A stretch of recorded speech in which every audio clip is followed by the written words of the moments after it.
It's time to talk Newark Dragon Boat Festival 2025. And joining me today is Katie Gibson and Andrea Ward. Hello. Hello. Fantastic. Lovely to see you both. I can see you because you're on my screen. We're not actually in the same studio today because we're all very busy getting ready for this year's Dragon Boat Festival, Sunday, 14th of September. And it's year 6, Andrea. It is. How did we get there? I have no idea. Fantastic. What an achievement, hey, for Newark. What an amazing achievement. And obviously for both charities. Yeah. So just in case people don't know, Andrea is from Beaumond House. What's your position at Beaumond House? What do you do? So I'm the individual giving fundraising manager. So I'm responsible for regular giving, for lotteries, for raffles, gifts in wills. And for the Dragon Boat, my role is land safety officer.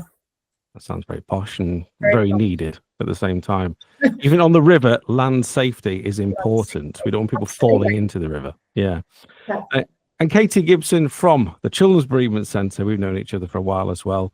How are things going with you? Preparations okay? What's your job within this great day?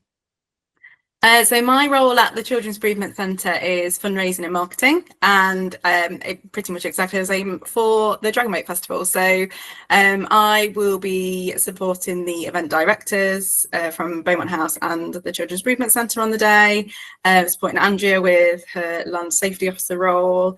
And obviously we don't look after the on-water activity. New Wave Events handle all of that for us, which is amazing. But there needs to be a link between, how we're running things on Riverside Park and what's happening on the river. So I'll be helping with that as well. So yeah, just in general, there's probably 6 of us in the organising team. It's a massive team event. We have 100 volunteers supporting us on the day, obviously New Wave Events on the river. And yeah, you guys at Radio Newark supporting us with promotion on the day and everything. So yeah, there's a lot of people involved. And yeah, we couldn't do it actually without everyone's assistance. So.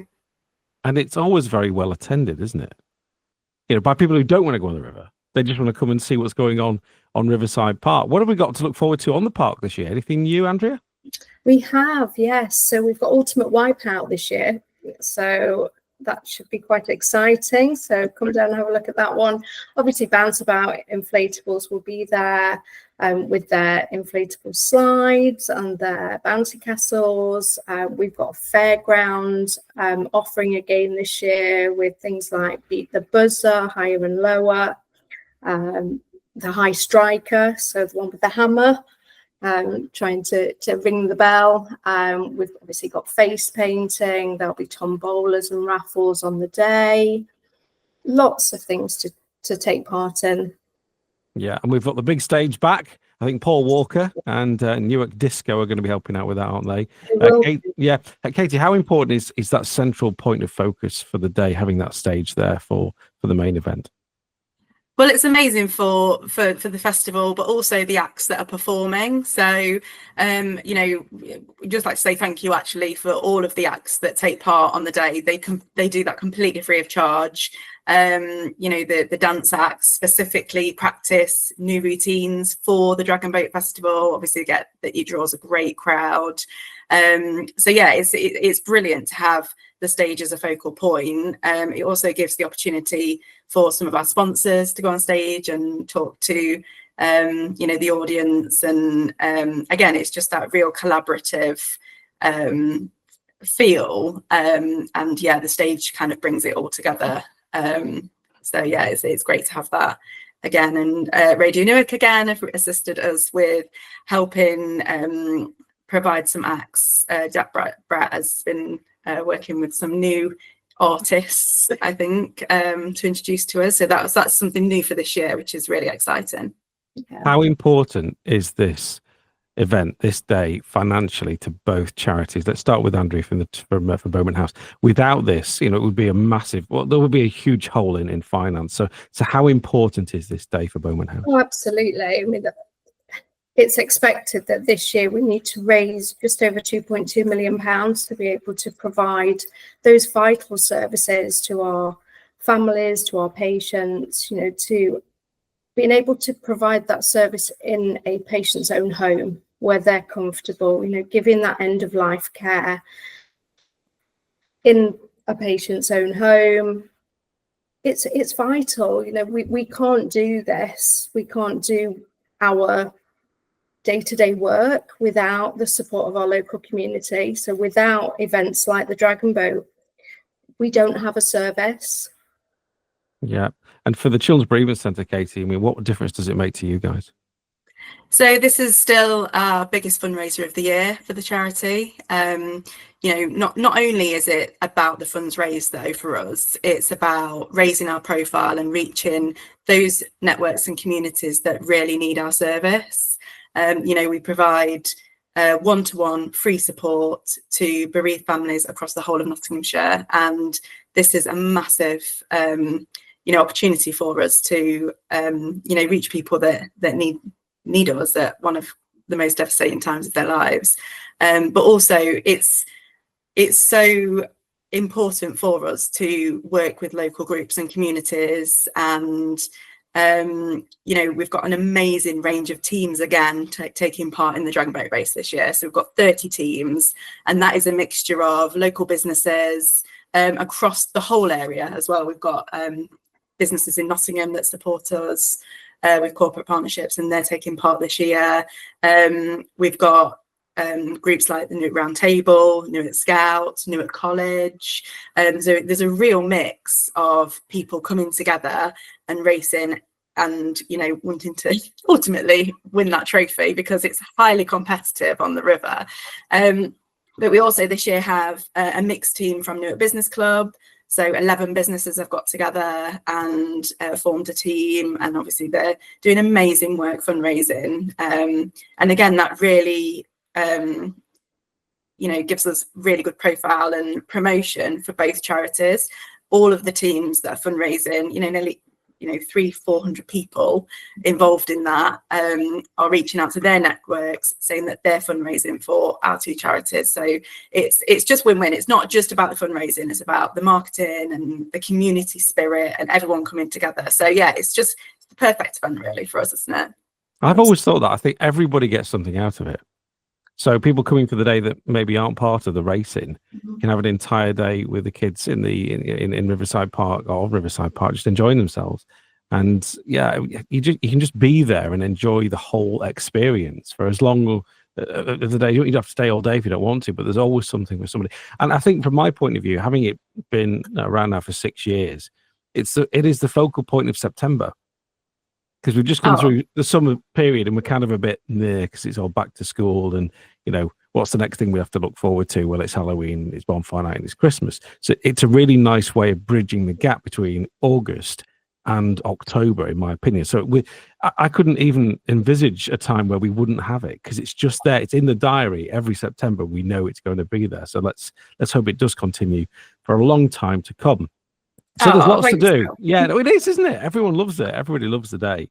It is great. Yeah, and actually, like you say, it's kind of at the end of summer, which, talking about benefiting everyone. Some of those food vendors on site, they go to really big events, big county shows and stuff throughout the year, but also some of them just kind of stay local at little markets and things. So the Dragon Boat Festival for them is probably like Glastonbury in comparison. They all are really pleased with the support they get on the day. It's really important to support these local food and drink vendors, and people really do come down and are excited about queuing up for their takeaway food. And as we say, you're very welcome to bring picnics and everything on site, but the food and drink vendors are so well supported, and actually they do donate a percentage of their profits to the charities. So it's not just about the fundraising that take place on the river, it's all of the activities on Riverside Park. So yeah, again, we're just very grateful for all of the food and drink vendors coming along. It's a long day. We meet them at 6:30 in the morning and they don't leave till 6 o'clock at night. So yeah, again, it's a real team effort. with I mean, we couldn't do what we do without the support of, like you say, everybody on the stage, all of those food vendors, all of those activity providers. You know, it really is a community event. Yeah, it is stunning. So we're talking, well, from where we're talking now, just over a week or so to go. It is Sunday, the 14th of September. Hours of business. Is it 10 o'clock start again, or is it? I never quite. Well, I'm always there early, like you are. So my head doesn't do the it starts and ends at this time, because you say it starts very early and ends pretty late. So at least 6 o'clock, I think, for us. 10 o'clock the doors open. Well, doors open. 10 o'clock the stage opens, shall we say? And everything starts then.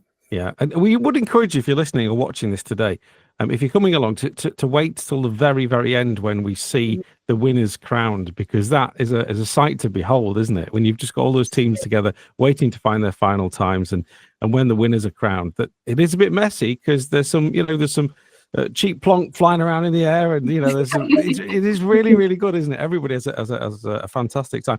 And actually the rivalry between teams, we've had it a number of years where we can always guarantee certain teams are always going to show up and they're always going to compete, and there's some serious rivalry there between them. It is a bit of fun, but at the same time, when you're into the top three, it's it's all to play for, isn't it?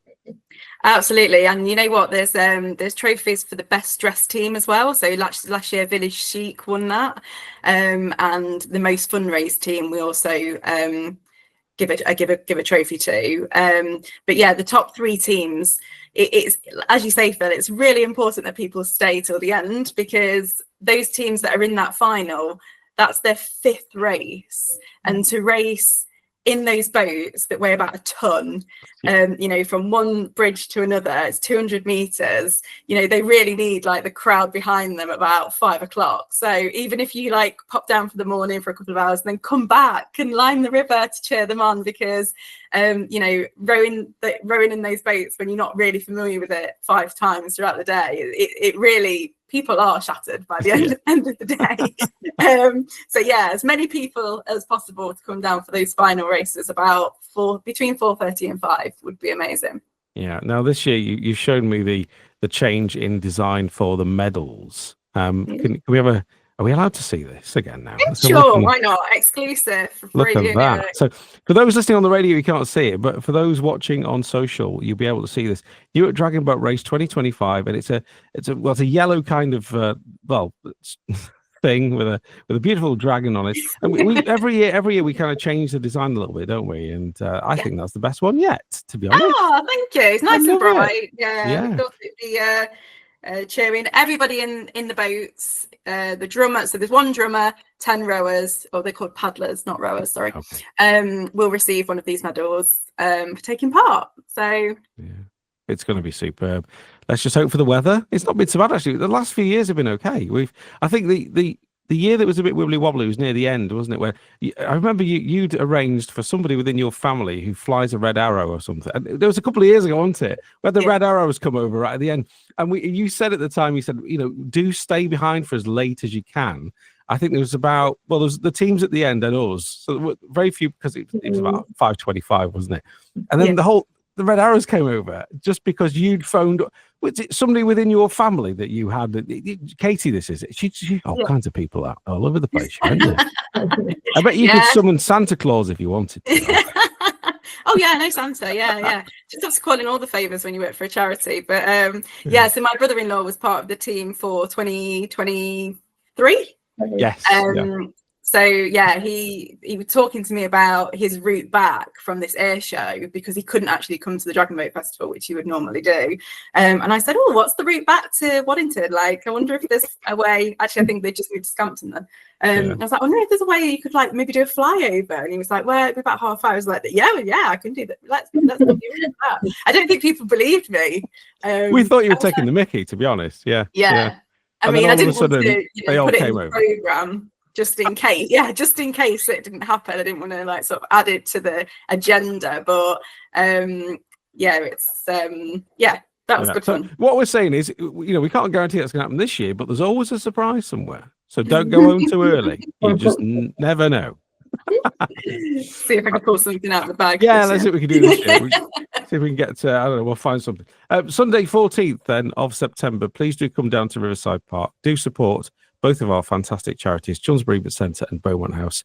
We've got Andrea, of course, and Katie are going to be there spearheading, and as you say, over 100 volunteers that are giving their time on that day to make this operation work.